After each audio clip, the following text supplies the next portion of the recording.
Dzień dobry. Byłam w weekend nad naszym polskim morzem i pomyślałam, że zrobię taką lekcję na temat słowa die See, czyli morze. Zapraszam. Na rysunku morza zapiszę teraz same przyimki, jakie są możliwe, ze słowem die See. Oczywiście najbardziej powszechny an, z trzecim lub z czwartym przypadkiem. To znaczy wyjeżdżać nad morze lub być nad morzem. Ktoś jest nad morzem, to jest statycznie, to się łączy z datywem. Nad morzem, tak, datyw. An der See, an der See. Natomiast ktoś wyjeżdża, wir reisen an die See, an die See. Następnie możemy mieć przyimek auf. I tutaj jak widzimy auf to znaczy zawsze, że jest na płaskiej, otwartej powierzchni. W którym momencie tego morza jest płaska, otwarta powierzchnia? Gdzieś daleko, daleko na morzu, daleko od brzegu. A więc auf der See, za chwilę to pokażę, to znaczy, że ktoś jest daleko na morzu, daleko od brzegu. Następnie mamy wyrażenie in oraz von. In i von. I teraz wiadomo, że in to znaczy, że gdzieś się idzie do jakiegoś wnętrza. A więc in to będzie znaczyło, że ktoś z brzegu wyrusza gdzieś na morze, wyrusza z portu, statek. In See. Zapiszę to za chwilę. Natomiast von to jest zawsze właśnie takie też przy ruchu wracanie skądś z tamtej strony, prawda? Von to będzie znaczyło, że jakiś statek wraca, czyli na przykład statki wracające z nadmorza. Byłam na plaży, to widziałam gdzieś tam daleko bardzo, bardzo dużo stateczków. Szczerze mówiąc, naliczyłam ich nawet 13. Więc one były auf hoher See i potem one będą wracały do portu, czyli będą von See do portu kommen, a wcześniej musiały wyruszyć in See, tak, z portu. Mamy jeszcze wyrażenie zu, zur dokładnie. To jest związane z zawodem, to znaczy jeżeli ktoś jest marynarzem albo pracuje na statku, to właśnie będzie wyrażenie z zu. Być nad morzem. An der See sein. Być nad morzem. Ktoś jedzie nad morze. Fährt an die See. Auf See to będzie właśnie znaczyło na morzu. Ein Schiff ist auf See. Albo może być auf hoher See. Czyli na takim dalekim, głębokim morzu. Gdzieś tam daleko, daleko od brzegu. Der Handel zur See.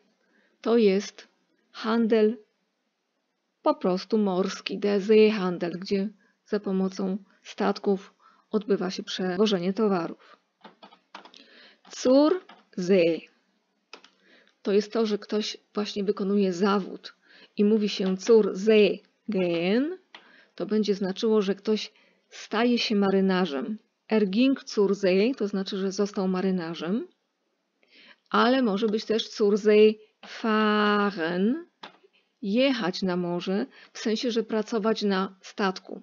An die See fahren to będzie jechać nad morze, natomiast zur See fahren to będzie znaczyło pracować na statku i wypływać w morze. Miałam kiedyś sąsiada, 2 piętra niżej, który właśnie był oficerem na statku handlowym. In See gehen albo stechen. Tutaj są 2 czasowniki. To będzie znaczyło właśnie wyruszyć z portu. Das Schiff, also zum Beispiel die Atlantik, jakiś taki statek o nazwie Atlantyk, ging in See oder stach in See. Stechen, stach, gestochen. Skoro statek wraca, to będzie von See kommen. Also, von See kommende Schiffe, czyli statki wracające do portu. Słowo See jest tak zwanym homonimem, ponieważ ma ten sam wygląd, ale dwa różne rodzajniki. Może być albo der, albo die. Der See to jest jezioro, czyli taki wewnątrzlądowy zbiornik wodny.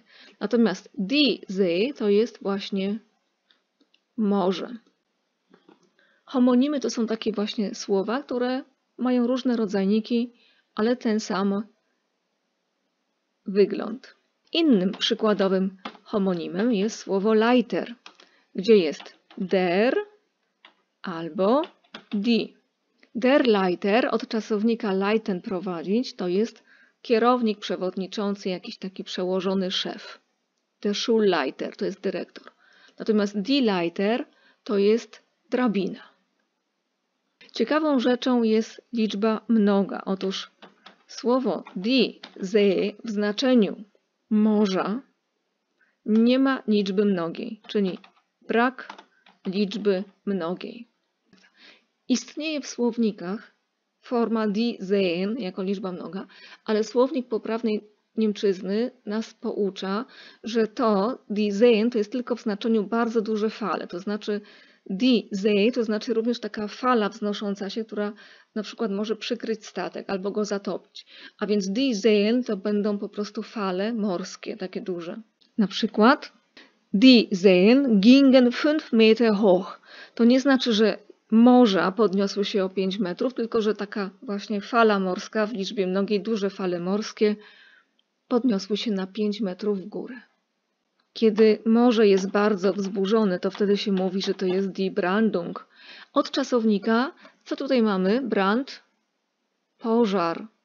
Od czasownika brennen, palić się. To jest coś podobnego, tak jak płomień się pali, to tak samo właśnie porusza się morze. I mówi się na przykład der Fels in der Brandung, to znaczy skała w sztormie, wzburzonym bardzo, bardzo morzu. I teraz kilka rzeczowników złożonych. Jak będzie marynarz? Der Seemann. Prawda? Dołożyłam słówko man. Skoro jest der Mann, to będzie der Seemann, czyli marynarz. Mężczyzna na morzu. Jak będzie foka? Foka to jest pies morski. Der Seehund. Kto wymyśli, jak będzie choroba morska, że ktoś cierpi na chorobę morską? To ktoś jest seekrank. Teraz będzie wyrażenie wzburzone morze, spokojne morze. To będzie eine ruhige See. Czyli spokojne. Od ruhig jest eine, bo jest die See, i jest końcówka e, bo jest przymiotnik. Otwarte morze. Die offene See. Czy ktoś zauważył różnicę między die offene See, a wcześniej było na przykład eine ruhige See? Tu jest rodzajnik określony, ponieważ otwarte morze to jest to morze, które widzimy przed sobą. Co innego jest, że są tak jakby różne rodzaje morza, że może być wzburzone morze, może być spokojne, nie wiem, może jakieś ciepłe, zimne. Natomiast tutaj właśnie mamy rodzajnik określony. A teraz powtórka. Co to jest der See? Jezioro. Jak jest liczba mnoga od słowa morze? Die See. Nie ma liczby mnogiej od słowa morze. Mogę tylko powiedzieć die Meere. Ale co to znaczy die Seen? Liczba mnoga. To będą wzburzone fale morskie. Foka, czyli pies morski, der Seehund. Marynarz, der Seemann. Spokojne morze, eine ruhige See. Być nad morzem, an der See sein. na takim dalekim morzu, na głębokim morzu. Auf hoher See. Generalnie statek jest na morzu, już wypłynął, jest na morzu. To ist auf See. A wypłynął? Ging in See. A wraca już z morza do portu? Kommt von See. Er ging zur See, to będzie znaczyło, że on został marynarzem. A er fuhr zur See, to znaczy, że wyjechał i pracuje na statku. I jeżeli ktoś z Was jeszcze nie widział tutaj mojej lekcji z wierszem Goethego Cisza morska, więc Meeresstille, to zapraszam.